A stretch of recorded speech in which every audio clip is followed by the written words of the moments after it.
one of my favorite places in the world, Florida, to speak on behalf of hopefully Governor DeSantis, who's running a very good campaign. They've got it going now. And also, as you know, Rick Scott, who's been a great governor, and hopefully he'll be your new senator. I'm going to Florida. We'll spend a lot of time. We're going to make a speech tonight or a rally. And we have a tremendous crowd. We have a lot of people. Whatever it is, it's packed. So I look forward to being in Florida. And I guess some of you are going with us, and some of you aren't. But if you're not, we'll be missing you. It seems that the campaign is going very well. Looks like we're doing very, very well in the Senate. A lot of seats that were not really being thought of in terms of victories a year ago. Now it looks like they're doing very well for victories. And the House is a lot of people. I mean, there are a lot of people. And I think we're going to do well in the House also. But I know we're doing well in the Senate, and it looks like we're doing okay in the House. We're going to have to see. There's just so many people. Mr. President, on immigration, Mr. President. Birthright citizenship is a very, very important subject. In my opinion, it's much less complex than people think. I think it says it very loud and clear in the Constitution that you don't have to go through the process of whatever they're talking about. And by the way, this is not a constitutional amendment. You don't need a constitutional amendment for birthright citizenship. I believe that you can have a simple vote in Congress, or it's even possible, in my opinion, this is after meeting with some very talented legal scholars, that you can do it through an executive order. Now, I'd rather do it through Congress because that's permanent. But we can certainly do it through, I really believe we can do it through executive order. One other thing, if President Obama can get DACA approved, if you look at DACA, where he actually said, well, this isn't legal or this I can't do, but I'll do it anyway. And then he gets a judge to approve it. And it'll ultimately be decided by the Supreme Court, I hope quickly. But certainly if he could do DACA, we can do this by executive order. With that being said, I think Congress will ultimately act, but I may very well do it by executive order. Just so you understand, a person comes in, was never in our country before, has a baby, and now all of a sudden the baby's a United States citizen. And through chain migration and other things, many other people come in through the baby. It's ridiculous. All you have to do is take a look at what Harry Reid said in 1993.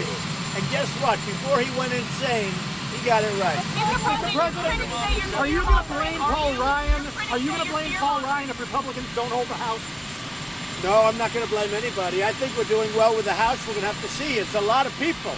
I've campaigned for a lot of candidates that were down a little bit, and now they're up.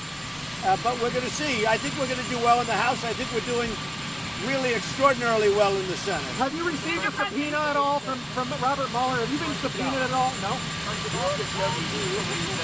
Saudis have betrayed you. And what's the plan? Say it again, what? Do you believe that the Saudis have betrayed you on Security? And you plan to use that as leverage? Not betrayed me, no. I just hope that it all works out. We have a lot of facts. We have a lot of things that we've been looking at. They haven't betrayed me. I mean, maybe they've betrayed themselves. We'll have to see how it all turns out. Mr. President, what do you say to your critics who say you're fear-mongering on immigration? No, not fear-mongering at all. Immigration is a very important subject. The Democrats have let immigration in our country get out of control with their horrible not allowing us to have any votes to get passes. We need Democrat votes to change the immigration laws. They haven't given us any votes, and I actually think that they will.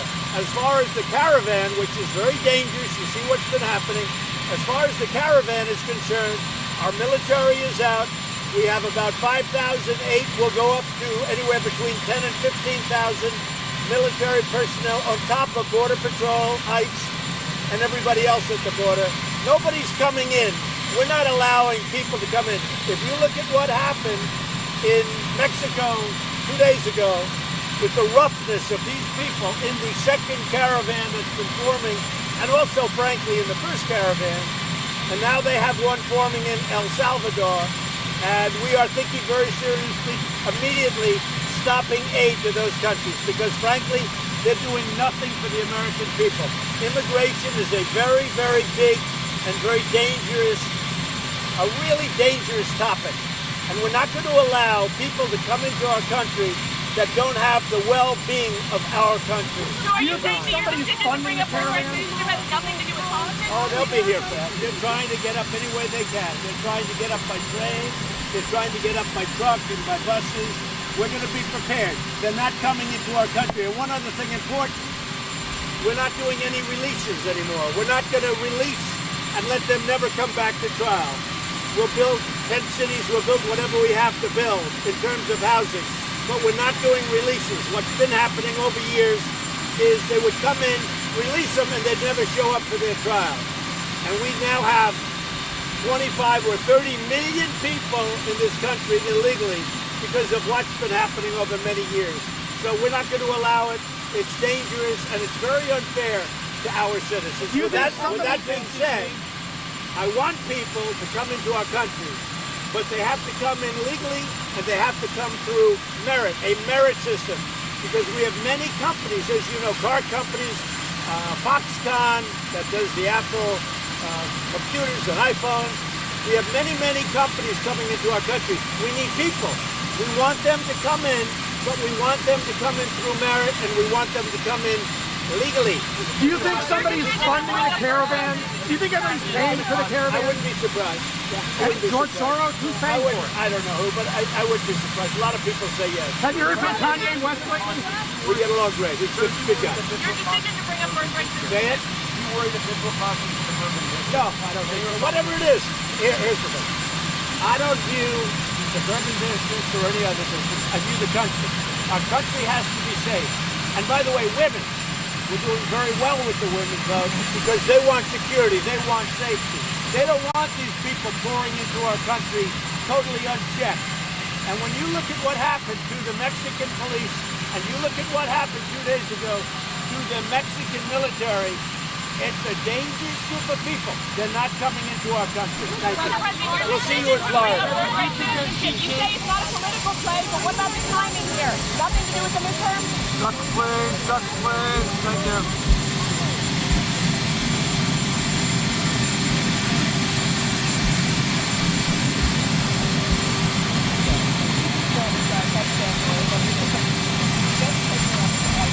You're okay now.